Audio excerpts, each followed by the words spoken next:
Salamul Fatihah.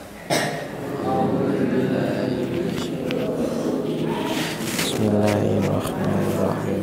Alhamdulillahi Rabbil Alamin, Ar-Rahmanir Rahim, Maliki Yawmiddin, Iyyaka na'budu wa iyyaka nasta'in, Ihdinas siratal mustaqim, Siratal ladzina an'amta 'alaihim, Ghairil maghdubi 'alaihim waladdallin.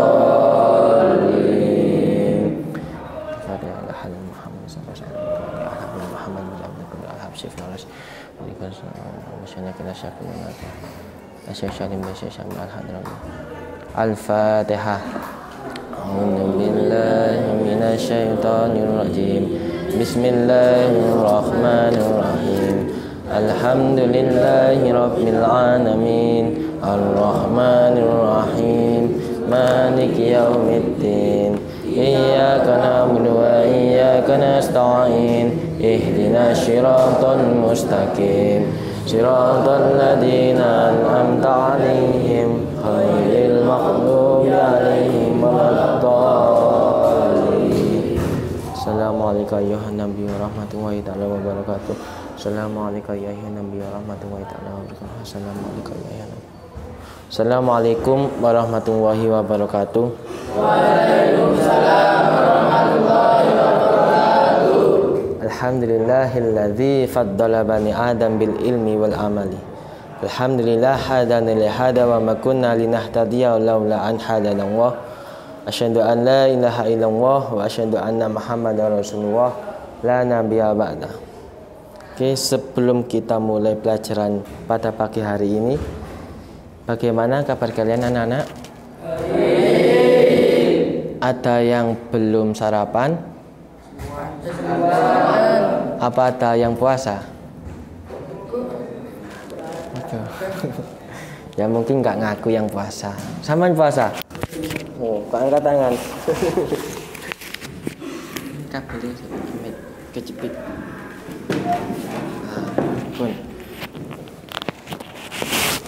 Baik, kali ini kita akan mereview pelajaran kalian yang di semester ganjil mengenai tentang bab puasa. 1 bulan kemarin kita telah melaksanakan ibadah yang ibadah puasa. Ada yang nggak puasa? Ada yang puasa? Puasa semua? Atau ada yang bolong? Tuh, banyak. Rata-rata kenapa sampean kok bolong? Sakit. Terus? Enggak kuat. Enggak kuat. Terus? Aduh. Ini ada yang belum balik belum? Balik semua. Alhamdulillah. Haman udah balik. Oh sudah kok. Jadi gini rek. Dalam ibadah puasa itu ada beberapa hal. Kalau sampean lakukan itu akan membatalkan puasa. Jadi kali ini kita akan membahas tentang apa saja sih yang membatalkan puasa itu. Nah, paham? Nah, dan referensi pada kali ini saya akan menggunakan kitab klasik yang namanya itu Safinatun Najah, yang mana musonifnya atau pengarangnya dari kitab Safinatun Najah ini siapa namanya? Musonifnya kitab Safinah Syekh siapa? Syekh Salim bin Syekh bin Syekh Syamir Al-Hadrami dari bangsa Hadramaut, Al-Hadrami. Jadi gini, saya akan membacakan dari isi kitab ini bab-bab mengenai apa saja yang membatalkan puasa. Nah, nanti kalau ada beberapa yang sampean lakukan saat ibadah puasa, maka puasanya batal. Jadi bismillahirrahmanirrahim. Saya akan mulai membaca, nanti kita akan bahas satu persatu apa saja sih itu gitu ya. Bismillahirrahmanirrahim. Faslun utawi kilah fasol. Nanti babnya yaitu ya betulus saumu. hal-hal yang membatalkan puasa. Yabtulu batal opo saumu poso biriddatin sebab murtad. Yang bawa buku tulis atau kertas sama tulis. Hal-hal yang membatalkan puasa.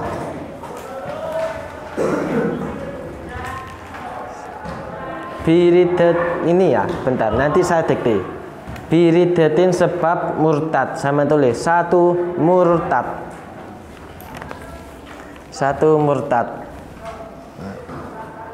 Ada yang tahu apa sih murtad itu? Maksudnya dari murtad itu apa? Keluar dari Islam. Ya. Hati jangan sampai sampean itu murtad. Kalau toh ada seseorang puasa, dia sahur, kemudian sholat subuh, terus saat siang harinya dia murtad, maka puasanya batal. Karena dia sudah ingkar kepada Allah, maka batal. Kalau semisal gini, dia murtad saat duhur, kemudian Islam lagi saat asar, batal enggak? Tetap batal, karena dia telah melakukan perbuatan yang membatalkan puasa, yaitu satu murtad. Kemudian yang kedua, wahaidin lan haid, sama tulis dua haid. Jadi yang membatalkan puasa yang kedua adalah haid. Ada yang haid saat bulan puasa kemarin? Ya enggak ada, kan laki semua. Kalau semisal sampean kelak punya istri dan istrinya sampean saat melaksanakan ibadah puasa, walaupun kurang 10 menit itu buka, kalau ternyata haidnya keburu keluar, darahnya keluar, maka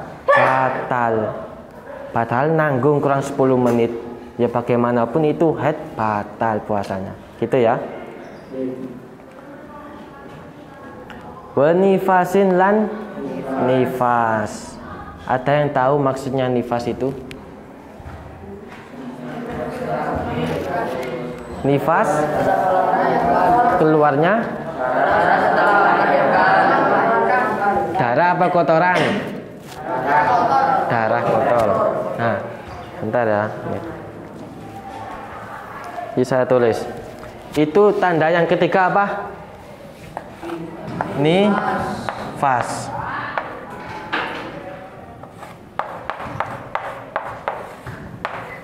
Apa nifas? Kata sampean? Darah keluar setelah melahirkan, atau keluar sebelum melahirkan, atau keluar saat melahirkan? Setelah. Nah, setelah ya. Setelah lahir. Kalau ada darah keluar setelah melahirkan, itu yang dinamai nifas.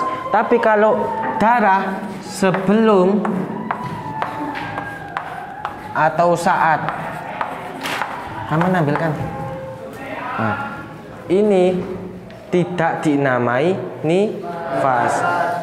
Jadi kalau semisal ada orang sebelum melahirkan kok sudah keluar darahnya, itu bukan darah nifas. Nifas itu setelah, hanya setelah. Kalau saat melahirkan itu juga bukan nifas, gitu, paham? Nanti kalau sama sudah punya istri, istrinya melahirkan, nah sama warai istrinya, dek, ini sama nifas, sama nggak sah kalau puasa, gitu ya? Itu sumben tapi sama cek sekolah.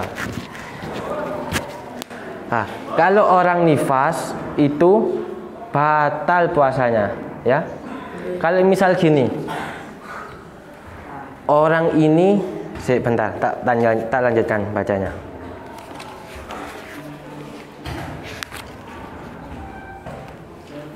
Yang ketiga, nifas. Sama tulis lagi di sandingnya kata nifas, awiladatin utawa mana, dalam artian melahirkan. Jadi orang puasa laku tiba-tiba melahirkan, itu batal.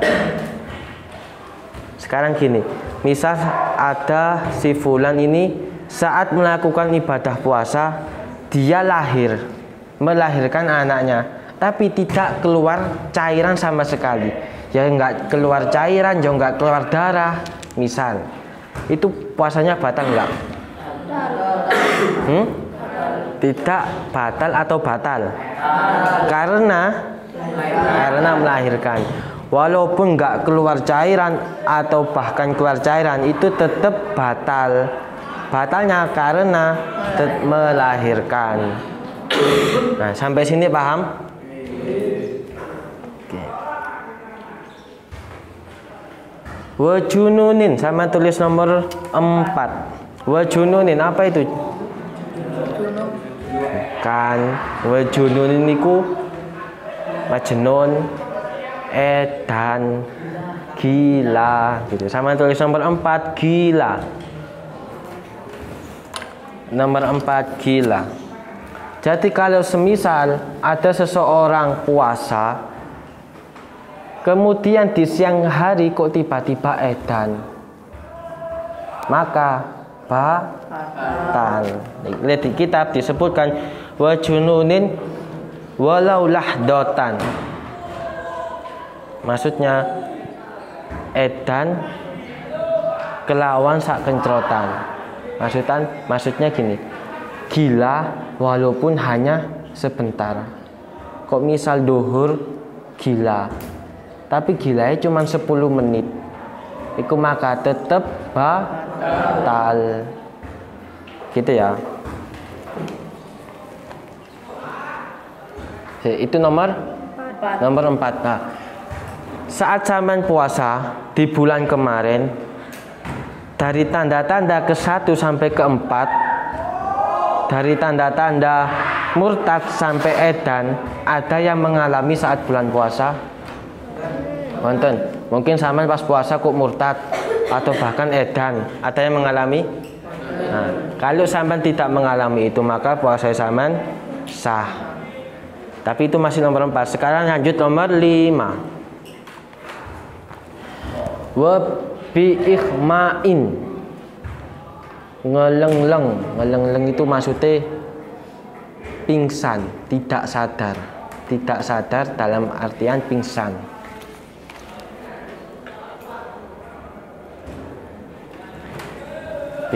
Wasukrin lan mendem. Sama tahu mendem itu apa? Mabuk ya. Ta'adai kang anjro esopoman bihi kelawan mendem in amma jami'a lamun ngerteni ing sekabehane anna hari rino. Jadi dia itu pingsan atau mabuk sepanjang hari. Jadi kalau sampean pingsan sepanjang hari mulai subuh sampai asar, sampai sore mau buka, itu nggak sah puasa sampean. Nah, terus misal gini. Iki mang tadi itu pingsan ya. Kalau semisal sampean setelah sholat subuh lah kok tidur, tidure bablas sampai maghrib, itu batal nggak puasanya? Batal nggak puasanya? Kan kehilangan kesadaran. Batal nggak? Tidak batal. Lah sedangkan orang yang pingsan kok batal? Pingsan sepanjang hari dengan tidur sepanjang hari. Bedanya apa? Kan sama-sama kehilangan kesadaran. Bedanya apa? Sama mengatakan pingsan sepanjang hari batal, sedangkan tidur sepanjang hari tidak batal. Nah, kan keduanya sama-sama kehilangan kesadaran. Nah, ini kok bisa nggak batal dan ini kok batal, kenapa?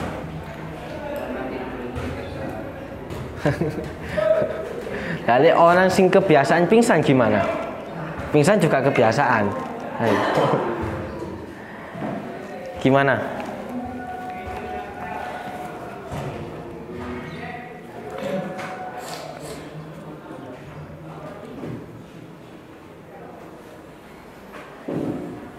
Kenapa tidur sepanjang hari kok tidak membatalkan puasa? Padahal kehilangan kesadaran. Kenapa?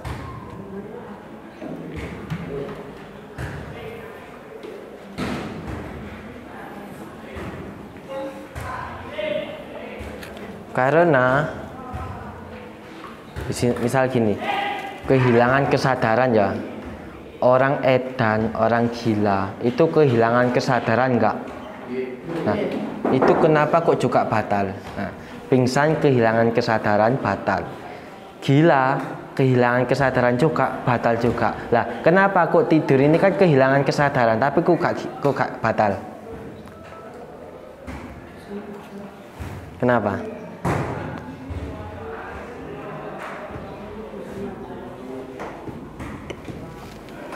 Kenapa? Karena gini, orang yang tidur ini sampean pahami ya. Semisal sampean kelas selanjutnya atau ada orang atau temen sampean tanya, kenapa tidurku tidak membatalkan puasa? Sampean jawab gini. Tidur itu, orang yang tidur itu orang tersebut masih ahliyatul ibadah, maksudnya masih memiliki kewajiban untuk ibadah. Nah, puasa kan juga ibadah, maka tetap diwajibkan untuk ibadah. Sedangkan orang yang edan kan kehilangan kesadaran.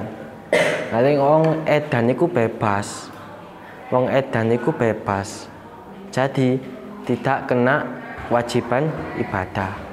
Lek sampean kepingin menghindar dari kewajiban ibadah, ya berarti edano, sampean jadi gila. Tapi ya jangan sampai gitu ya. Sampai situ ada pertanyaan? Nah, sekarang saya kasih kuis. Makan, minum, jima itu kan membatalkan puasa. Lah, ngenyu rokok dalam artian ngerokok itu kenapa kok bisa membatalkan puasa?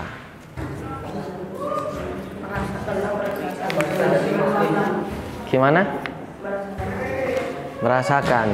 Terus karena nikotinnya dimakan gitu ah.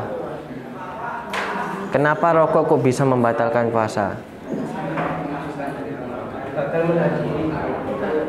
Gimana? Terus ada lagi?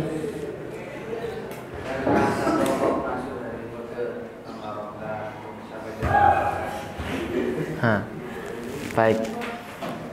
Tadi yang versi kitab Safinah ada berapa tanda yang membatalkan puasa?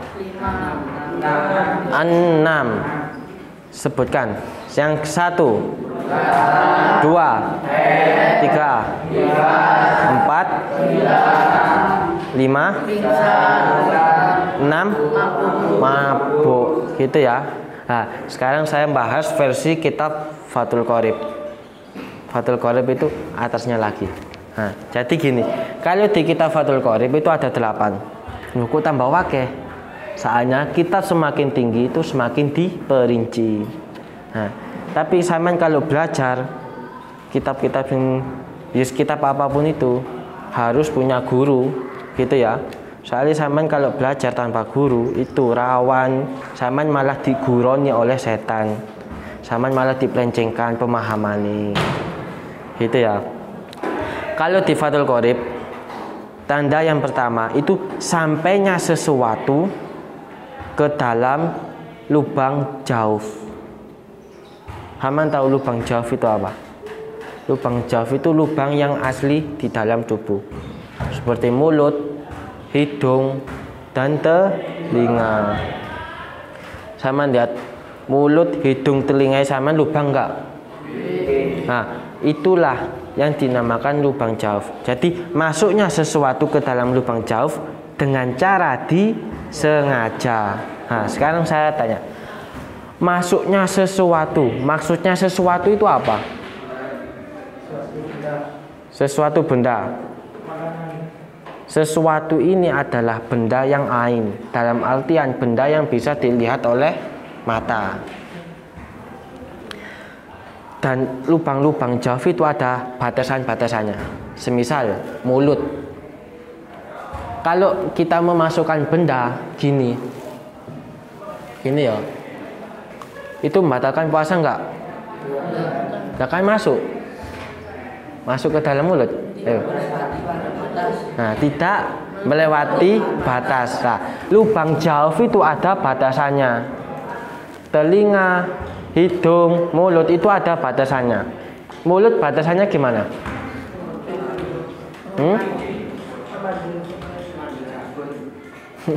Jakun sini.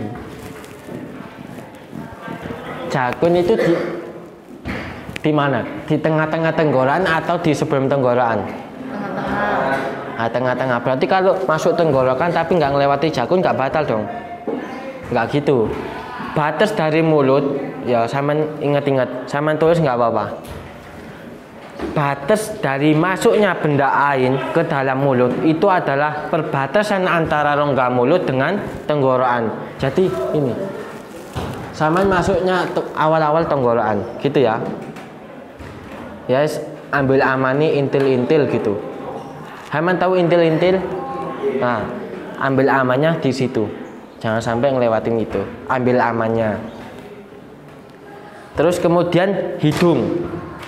Saman saat puasa ngupil batal enggak? Tidak batal. Kan memasukkan sesuatu. Ini kan termasuk ain, bisa dilihat tangan. Gini batal enggak? Tetapi di Fathul Qorib disebutkan batal kalau memasukkan sesuatu ke dalam lubang jauh. Kenapa? Karena ada batasannya. Batasannya hidung mana? Mana? Sini. Batasannya hidung adalah insan sini. Gini ya. Yang sejajar dengan mata. Ya. Kalau toh sampean misal memasukkan apa gitu, misal kacang. Sampean memasukkan kacang terus takut tembus sampai sini. Nah, itu batal. Gitu ya. Gitu ya. Berarti batasannya mata sini ya, insan sejajar dengan mata. Gini ya. Kalau mulut tadi batasannya dari mana? Ambil amannya intil-intil. Kalau sebenarnya perbatasan awal tenggorokan gitu loh, ya. Kalau hidung, ini ya sejajar dengan mata. Kalau telinga, ada yang tahu?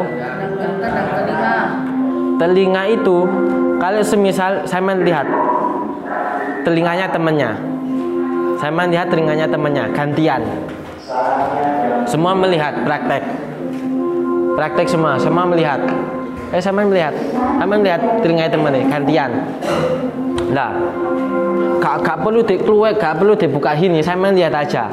Nah, saya melihat telinga itu kan ada kedalaman, ada batasnya. Kan gak melihat sampai jero nemena. Itu batasan sing sedalam pandangan mata itu adalah batasannya dari telinga. Jadi gitu ya. Makanya lek sampean urek-urek kuping itu hati-hati. Sampean hati-hati. Kalau semisal sampean cuman gini aja, batal enggak?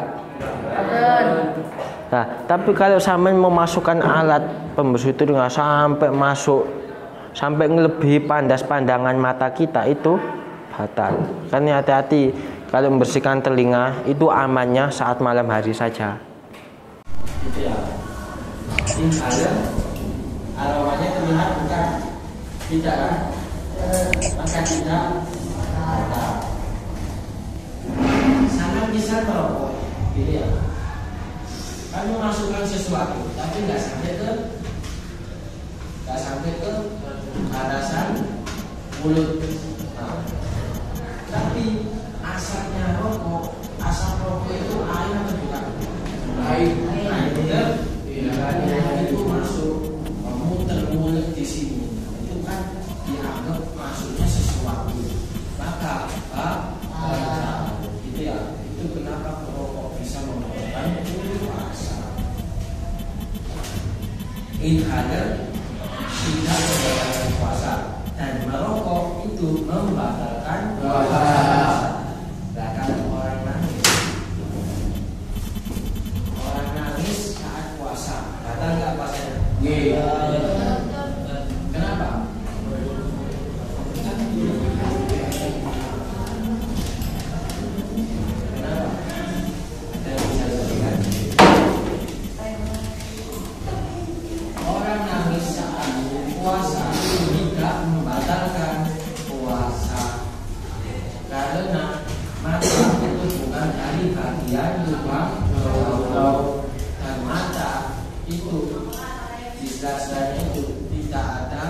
saluran yang menuju ke tenggorokan, maka tidak membatalkan puasa.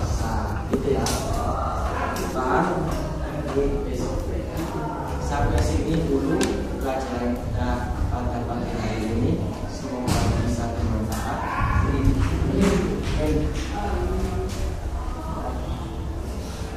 Sebelum kita tutup, kita ini ada doa setelah bekerja.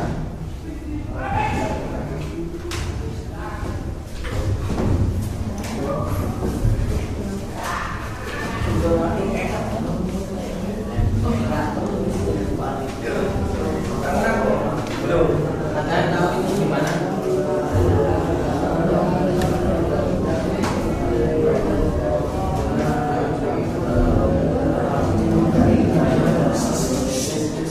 Nanti ayo ngomongin. Ini ya, tak kasih contoh ya.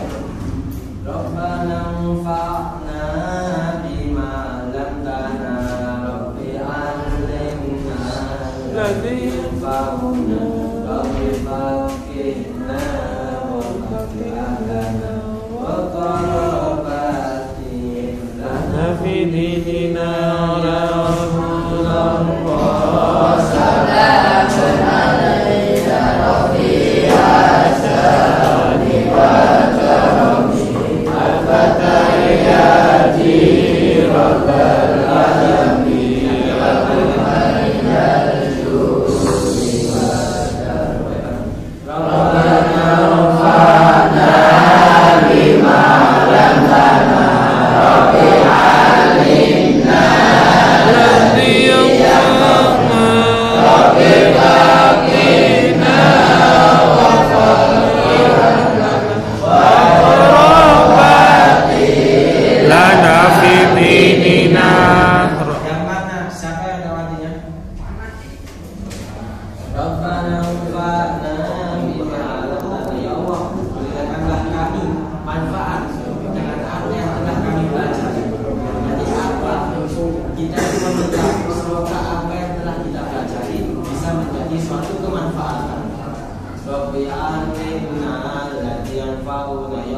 berikanlah ilmu yang bermanfaat kepada kami. Ya, Rabbi faqihna wa faqih ahlana ya Allah, berikanlah kefakihan. Kefakihan itu apa?